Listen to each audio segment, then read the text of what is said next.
我哋嘅採訪隊咧，今日整日都喺世博園區裏邊跟進住遊客嘅參觀情況㗎。咁其中卓麗文依家喺非洲館裏邊㗎。卓麗文啊，個個展館都大排長龍啊！你今日入咗去邊啲展館度睇呢？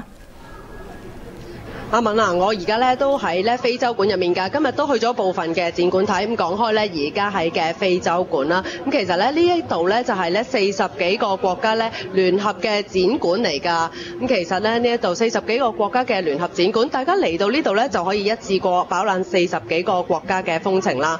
咁講開非洲啊，咁中非關係咧相當之良好㗎，因為咧中國多年嚟都經濟援助非洲，咁而非洲咧呢個非洲館咧亦都有中國嘅援助。咁但係咧，非洲嘅物資相當之豐富，咁尤其是係石油啊同埋礦物咁樣，咁所以中非關係良好，都引起西方嘅關注。咁另外咧，同西方關係緊張嘅北韓呢，今次咧100幾年嚟都首次參與呢個世博會。咁大家究竟想唔想知道世博會入面北韓嘅展館究竟係點呢？一齊睇下。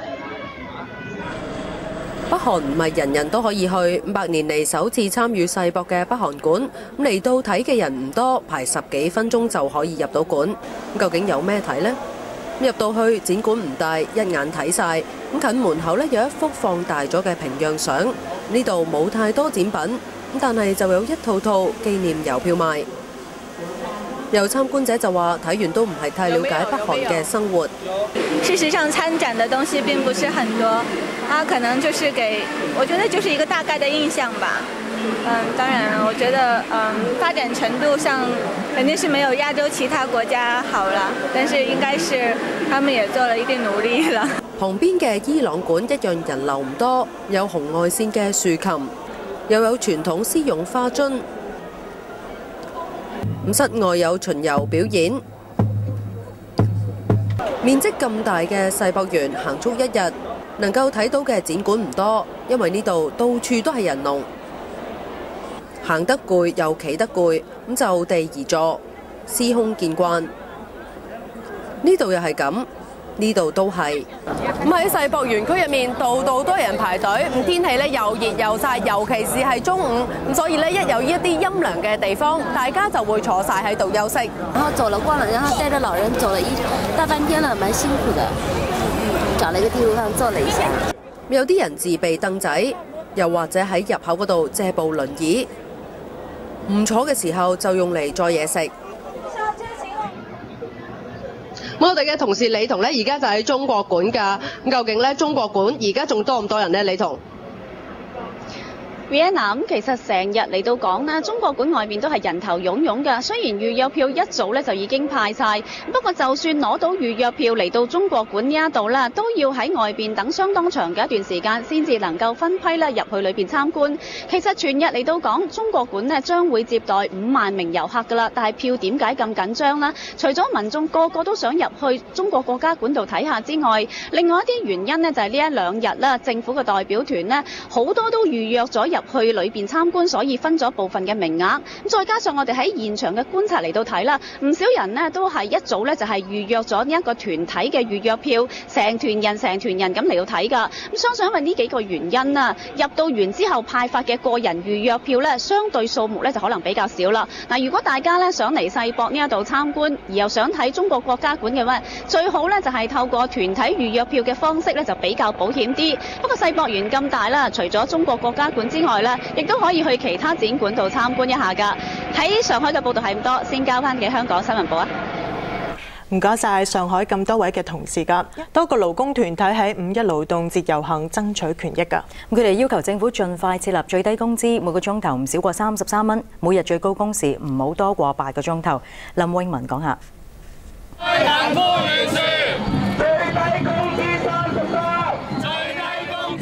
職工盟發起遊行，有1000幾個勞工階層參加。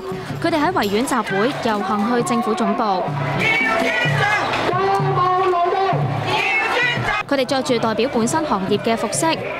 從事飲食業嘅郭女士話：而家時薪淨係得25蚊，唔足以應付家庭開支。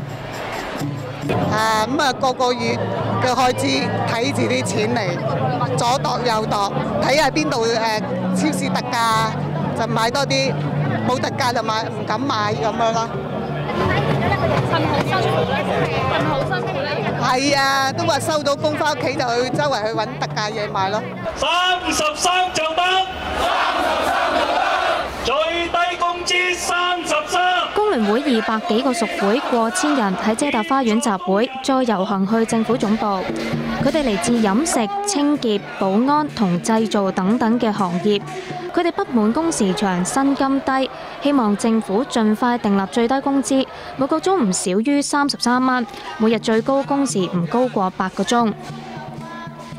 有返工冇放工我哋話返9點鐘，但係可能做到呢11、2點都未收得工咯。佢哋又希望政府設立交通津貼同埋臨時失業救濟金。街工就喺皇后像廣場集會，有超過100幾人參加，佢哋打鼓又演街頭劇，諷刺政府未可以保障勞工嘅權益，認為時薪24蚊未可以照顧到工人嘅基本生活。大家成日都因為24蚊咧，連去快餐店買個午餐飯盒都買唔到嘅，呢個係對工人嚟講話咧係除咗冇尊嚴之外咧，亦都係根本生活上係頂唔住嘅。除咗爭取最高工時同埋最低工資之外，亦都有遊行嘅團體希望政府將公營機構嘅合約員工轉做長工，保障佢哋嘅權益。團體之後又遊行去政府總部遞交請願信之後離去。亞洲電視記者林永文報道。而勞工及福利局局長張建宗就話，政府會繼續改善勞工權益。至於最低工資立法，政府唔建議立法規定每年要檢討一次，而係要喺有需要嘅時候先檢討。嗱，我哋亦都參考咗好多地方嘅做法。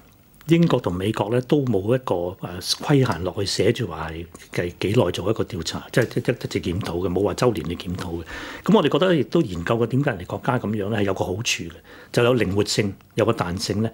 咁委員會咧亦都斟酌實際情況咧，佢會考慮咩時間咧係認為一個檢討起動咧，佢可以斟酌實際情況去做嘅。世博園區裏邊嘅中國館係遊客爭相參觀嘅熱門選擇，但係今日幾萬張預約飛好早就派晒，喺一票難求底下，要入去參觀都唔係咁易㗎。到底以城市發展為主題嘅中國館裏邊有啲咩睇？韓燕瓊帶大家睇睇。一入到中國館，觀眾就要搭電梯到達設喺49米高樓層嘅中國館站。寓意改革開放30幾年以嚟，無數農村嘅人坐火車離開家鄉到城市，為城市化作出唔少嘅貢獻。之後你就可以見到呢個被稱為倒掛的城市嘅巨型模型，透過15個倒掛嘅投影屏幕，可以見到中國各地城市嘅人喺同一個時間工作同埋生活嘅情況。而進入歲月回眸嘅展區主要可以睇到上世紀70至90年代同埋2000年之後嘅4個時期城市家居佈置嘅轉變，反映出物質生活嘅改善同埋轉向追求環保低碳生活嘅歷程。中國館裏邊最矚目嘅展品當然係電子動畫版嘅國寶級名畫《清明上河圖》，高6米半、長128米嘅畫卷將原著放大咗幾百倍，人物嘅數目由500幾個增加到過千個，個個都識喐，栩栩如生。有船夫同心合力將船拉過橋嘅情景，透過多媒體嘅展現，觀眾仲可以聽到船夫嘅叫喊聲，仲有駱駝雙淚趕路嘅故事。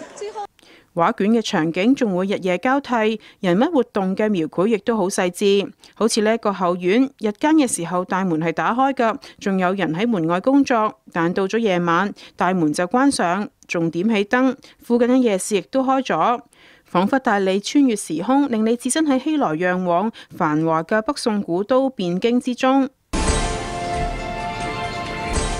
之後穿過象徵人類同自然和諧相處嘅竹林，進入另一個展區，你就可以搭乘呢一啲軌道遊覽車，展開尋覓之旅，領略中國城市規劃嘅特點，帶出天人合一嘅中華傳統智慧。而展望未來城市發展，低碳生活取之有道，用之有節，返璞歸真，呢啲都係中國人應對未來城市化發展挑戰時嘅理念，借助呢一個水幕牆得到充分嘅演繹。再穿過水幕牆，觀眾踏上長長嘅滾動電梯，喺中國館嘅參觀就此結束。亞洲電視記者韓燕瓊報導。坐落喺中國館旁邊嘅香港館呢，亦都吸引大批嘅參觀者㗎，平均要等2個鐘頭。行政長官曾蔭權就主持開館儀式，咁佢話展館響各界呢係展示咗香港嘅特色同埋核心價值。